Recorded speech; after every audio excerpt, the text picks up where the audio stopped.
Hello, everybody. Welcome back to Pacers Daily. I'm your host, Hery Acosta. Shout out to Underdog for sponsoring these videos. Scan this QR code, use promo code BasketballFan. Enjoy $75 back in bonus bets when you place your first $5. Let's hop straight into it. One thing's for certain. Pacers will always play their hardest against New York, no matter what. And that was on full display as the Pacers defeat the New York Knicks at Madison Square Garden, with the Knicks pretty much fully healthy outside of the OG Anunoby injury that he's been dealing with for a while. McBride and Robinson also were hurt this game, but Pacers, they don't have Halliburton, they don't have Toppin, they don't have Zubac, they didn't have Jarris Walker, and Johnny Furphy's out for the season, meaning Micah Potter and Quentin Jackson were in our starting lineup. And they played great. Now, it all starts with the 30 points from Siakam, 36 and 4, 11 and 8 from Nesmith, 24, 4 and 10 from Nembhard, 10 points for Potter, 19 for Quentin Jackson, 10 for Jay Huff, 10 for Shepard, and 13 for TJ McConnell. Eight double-digit scores on the Pacers tonight. Just an incredible all-around win. I am all for pausing the tank just to beat New York at Madison Square Garden. All for it. I know every Pacers fan in America is happy with the results of this game. We're still last in the East, so winning a game isn't going to hurt us. But, I'm glad we're going to win a game. It's against the Knicks at their home. Just stick it to Knicks fans, That's what you got to do. Make sure they don't have to go home happy after that game. But an overall really good shooting performance as the Pacers shot 50 of 97, which was 52%, and they made 18 threes this game. 19 of 26 from the free throw line. Still do really need to work on free throws. But 54 rebounds, 30 assists, 6 offensive rebounds. The Knicks actually had more than us in all those. But we had one less turnover. We had less points in the paint, less second chance points, less fast break points, and less points off turnovers. So really, we just shot the ball better. Because every other stat like that, they were actually better than us at. So just wonderful game. A big performance from Jalen Brunson, on the other hand, though. He had 45 and 8. 22 and 14 from Towns, but he fouled out. Triple-double from Josh Hart, 15, 11, 11. Once again, the Knicks just didn't rotate a lot of guys. They had a few players they could have played to give some rest. But, 40-plus minutes for 3 of their starters. The most minutes we had were 36 from our big 3 at the moment, which is Nembhard, Nesmith, and Siakam. So, good seeing them play for a lot of minutes, especially in a close game like this. Just some shooting splits. 11 of 26 from Siakam. He did shoot a lot, but a lot of his shots were kind of like foul attempts.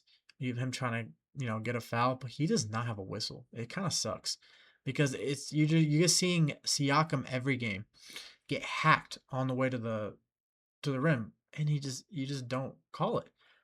But when he did go to a free throw line, he shot 50%, 5 for 10, which not good. The only other free throws we missed, Kobe Brown missed one and Quentin Jackson missed one. Also, good debut from Kobe Brown as he had 8 points and 6 rebounds in 18 minutes. Also had a steal. So pretty good performance from him. I'm very excited to see what else he can do. I mean, he came from the Clippers when he was only averaging 2.9 points per game, and to debut at 8 and 6, that's amazing. I would like to see more minutes for McConnell because McConnell's really been in and out. Not obviously he's been in the rotation, but like this game, he played the least amount of minutes on the team. And same with Shepard, and Shepard actually was having a decent game. 10 points, 7 rebounds, 4 or 5 shooting. So good rebounding numbers from a few of our players. Now, still, I want to see more from our centers because a combined 4 rebounds between our 2 centers, we just need more. The guy who led in rebounding today was Nesmith. And I'm always going to stress, I want to see centers grabbing rebounds. I mean, that's kind of why you're there. I mean, yes, they have a 3 level center. But when players like Hook Porty or even Diawara are in, yes, Diawara is a decent 3-point shooter, but those two are going to be in the paint more than anything. But big game, good game. Now let's talk about the man of the hour. Q. Q with a crazy overtime. I mean, before like the 1.5 minute mark, the Knicks had only scored 2 points in all overtime. We were up by a lot, but then we kind of took our foot off the gas. But a big shot, big layup from Q, then a big shot to, I think it was to extend the game to 7. Pretty much the dagger right there. Great game from Quentin Jackson, as he had 19, 6, and 3, 5 of 7 shooting, 4 of 6 from 3. Him and Nemhard both made 4 threes, while Siakam made 3, Potter and Shepard made 2, Kobe Brown, Jay Huff, and Neesmith all made 1. Part of the reason that we shot so well is because of the good looks that most players were getting. Very good looks from Q, as he was, in my opinion, the star of this game, because it all came down to what he did in overtime. Siakam also had a really good fourth quarter / overtime. So, but Siakam's a given. Siakam's always going to be the best player on the court for the Pacers until Halliburton and Zubac come back. But for now, just big performances from our young guys, the guys that usually don't get a lot of minutes. And we've seen what Quentin Jackson can do when he gets minutes.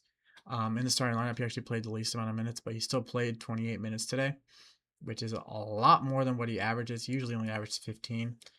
7.8 points per game and 2 rebounds and 2 assists is what he averages this year. That's going to continue to go up the more he starts and the more he plays, because that is the kind of player that he is. So congrats to Jackson on the great game that he had. But that's all I can say. Fast breaks, buzzer beaters, and block parties are back, and Underdog is the best place to get in all the action. Playing an Underdog is very easy. Just choose whether your favorite player is going to go higher or lower on stats like points, rebounds, steals, or more. Get your picks right, you can win up to 5,000 times your cash. Now, let's look at 2 players that the day this episode airs. Anthony Edwards, 28.5 points against Portland, is all depend. I mean, we have seen what Anthony Edwards is capable of, and Portland is a decent defending team. A lot of their players specify mainly on defense, but Edwards has gone up against the best in the league, and he has dropped 55 on them. So I'm going to go higher in this specific game. And then Jokic against Memphis, 25.5. I had him for lower the last game. I think he was a little bit higher than what he's, set at now. But for this one, I'm going to go higher. I think he's going to have another good game. I mean, Jokic is pretty much a walking triple-double. He just passed Oscar Robertson not too long ago for second all-time. Now he's just right behind Westbrook. But I think he's going to have a really good game. So I'm going to guess higher on him. But as I'm recording this video, actually, Victor Wembanyama has 40 points against the Lakers. And that's just in 3 quarters. I doubt he's going to play for the rest of the game. He had 37 going into the third quarter. Didn't have the craziest third quarter, but use this promo code BasketballFan to score $75 in bonus entries when you play your first $5. Once again, all you have to do is use promo code BasketballFan. That's free money. Must be 18 plus. 19 plus in Alabama, Nebraska. 19 plus in Colorado for some games. 21 plus in Arizona, Massachusetts, and Virginia. And present in a state where Underdog Fantasy operates. Terms apply. See assets.underdogfantasy.com/play and get terms DFSTML for details. Offer not valid in Maryland, Michigan, New Jersey, New York, Ohio, and Pennsylvania. Concerned with your play? Call 1-800-GAMBLER or visit www.ncpgambling.org. In New York, call the 24/7 Hope line at 1-878 or text from 467-369.